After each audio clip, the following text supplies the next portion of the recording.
Hello everyone, it's me. Welcome to my Dead by Daylight Survivor tutorial. Today I'm going to teach you how to survive better in Dead by Daylight if you're a beginner or an intermediate player. First I'll show you some settings for language you can mess with. There's also some accessibility settings which is important to keep in mind. There's settings for visual heartbeat if you're hard of hearing. There's also settings for subtitles if you're hard of hearing, and there's also colorblind mode if you struggle with colorblindness and it's hard for you to see the map and everything like that. There's also some settings for graphics I recommend. I don't recommend having the graphics too high because it might affect your performance, so I recommend keeping them on low or medium, but if your PC can handle high graphics, it's up to you. I also recommend some audio settings. You could turn your volume up, which is really important for the Dead by Daylight to have high audio. You can turn on toggle interactions for interactions or run to cancel. I do recommend run to cancel because it is natural for the game, but as far as the others, that's up to you. And yeah, let me teach you now about a survivor. So when you hit play, you hit survivor, and you should see your survivor pop up that you have automatically popped up, but you could also click on the tab and view the other survivors. There's a ton of survivors. They're pretty much all the same. There's really no big difference. They're mostly just skins. Some do have advantages, like some survivors are quieter, some survivors have better perks which you unlock, and some survivors, are freer DLC. You have some survivors for free with the base game that you can use, and my perks that I recommend for you are perks that you can get from the base game um, by leveling up those characters, or they're just generic perks that you can get for free either way. The build I recommend is to keep in mind like all the 4 goals of Dead by Daylight. You want to survive with your team, you want to complete generators, you want to avoid the killer killing you, and things like that. So I recommend this build Prove Thyself, which makes the gens go faster with a teammate. That's a really good perk to use, especially if you're doing gens with your teammates a lot. Sometimes you do it at the beginning of the game. I recommend that highly because it's really helpful if you are doing some cooperative action with your teammates. I also recommend some aura reading perks like Kindred. Kindred shows you the killer's distance from the hook and also where your teammates are, and it's really important to know, see, does someone need to get this saved? Do I need to do it? Adrenaline's good for surviving, like getting that extra boost at the end to help you actually escape because it gives you a speed boost and heals you. Body knowledge is also good for healing your teammates at the hook or just healing them in general. It makes healing a little bit faster. Items don't really matter so much. A medkit or a toolbox I'd mostly recommend for a beginner to use, but there's also flashlights and firecrackers and things like that that can help you as well. And yeah, there's some other builds you could use too, but those are the builds I recommend for a beginner to play, especially if they do not have any DLCs. It will take a bit to level up the perks, but once you get into a match, there's a few things you can do.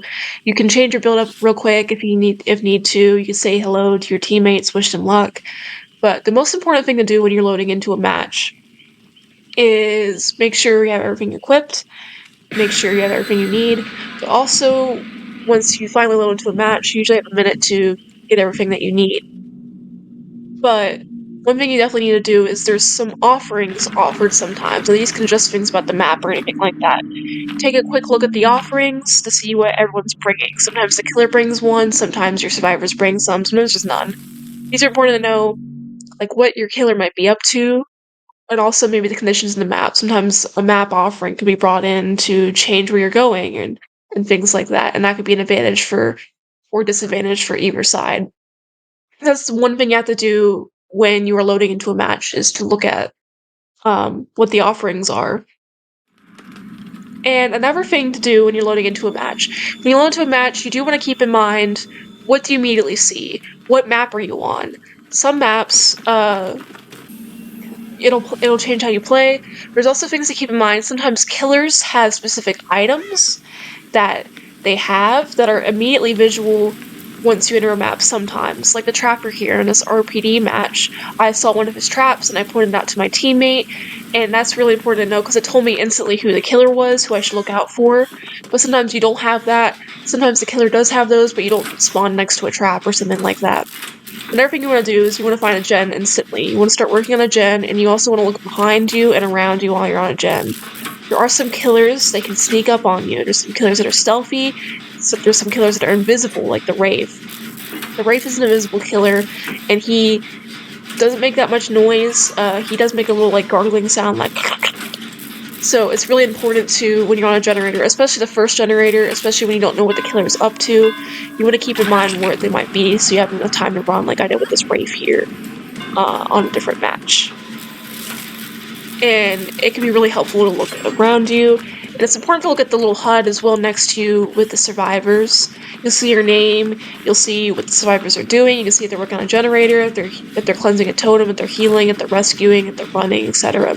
It's really important to look at that to see what are my teammates doing, and that can give you big hints about who the killer is too sometimes, based off, oh, they're gonna chase, this killer might be the type to chase people right away, or maybe they're not chasing anyone, so maybe they have to do setup, maybe they're doing some stealth behaviors, like stalking and things like that.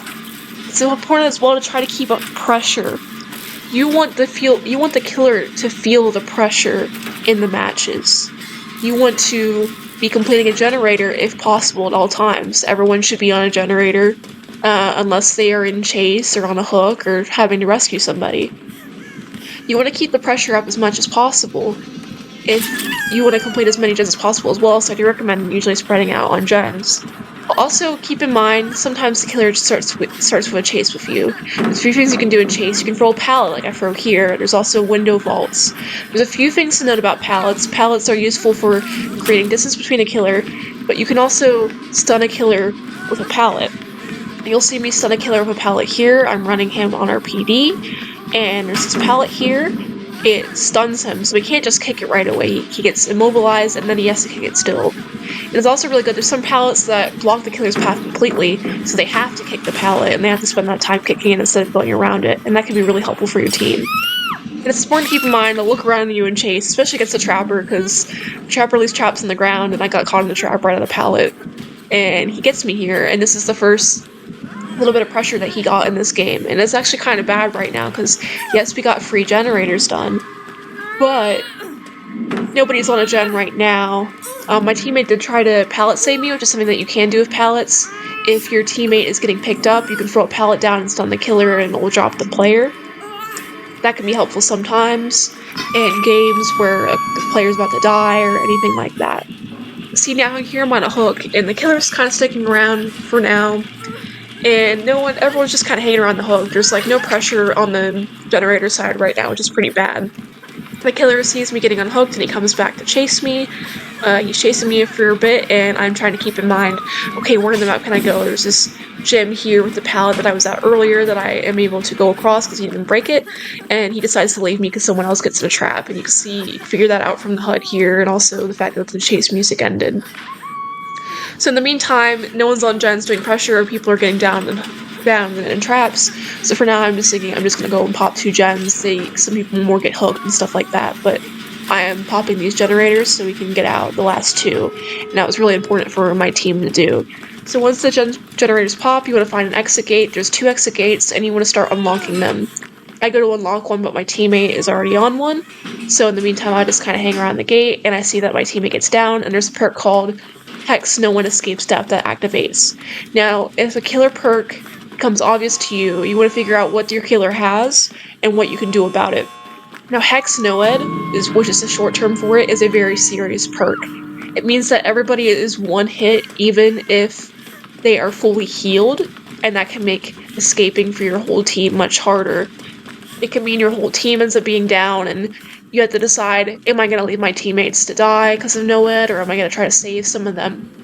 Now, Noed can be cleansed, it's one of the hex, but you have to find where the hex is and cleanse it and not get interrupted, and it can be a bit of a mess. So I was thinking here, I was thinking of trying to find the hex, I was thinking of trying to go for a save or just going back, but for now I want to hide from the killer because I don't want him to hit me. It's important to try to avoid the killer if possible. You don't want them to find you and down you like this, because then we're all just dead. So you want to hide away from the killer. Keep in mind this aura, which is a really good thing from Kindred. It's really helping you a lot, but also the terror radius can help. The terror radius gets quieter when they go away. I see he's starting to come back, so I hide behind this rock to try to avoid being seen by him. And I go and save my teammate by clicking the mouse down and We could heal here. We could decide to heal here with my faster healing, but we both decided to just run to the gate because that's the best thing. I hear the terror radius come back, so I kind of hide in this building for a bit to avoid him seeing me here. And I'm thinking, okay, should I do here? Should I go for the other gate? Should I go to the gate that I was going at currently? I think I hear the terror radius get a little bit quieter, so I think maybe he might go to the other gate. So I try to run for this gate, but I see that he is actually here camping and waiting for me to come back and everything like that. My teammate, I think, ends up getting pushed out, so it's just me and the killer, and I'm like, oh no, I'm dead. But one thing you can keep in mind is careful movements. You can move in a zigzag pattern to avoid the killer seeing you, and also when the killer does eventually see me, which I'm pretty sure he does see me here, hiding behind this tree and rock while he is trying to pressure me to run out to the gate so he can get me. I end up making a big run for it. I make a bit of a weird zig pattern so he avoids hitting me, and I escape. And I managed to escape for that match for my movements and for my dedication to keeping up the pressure in the game. And that's something that you always want to do. You always want to try to have the pressure be on your side. You want to have more gens done than hooks, and you want saves to be easier than downs and everything like that. It's really important for that to happen, and try to get around the killer's perks. And if you do see a hex totem, like Noed, cleanse it and everything like that. But of course, everything's not going to be in your control. There's some matches where you're definitely not going to be able to escape, or there's just too much pressure on the other side, no matter how you play. But these tips should help you survive, and I hope that these tips can help you become a better survivor and know what to do in matches and know what decisions to make in matches. Because sometimes it comes down to that one decision or that one place you ran or that one chase or how many gens you get done and everything like that.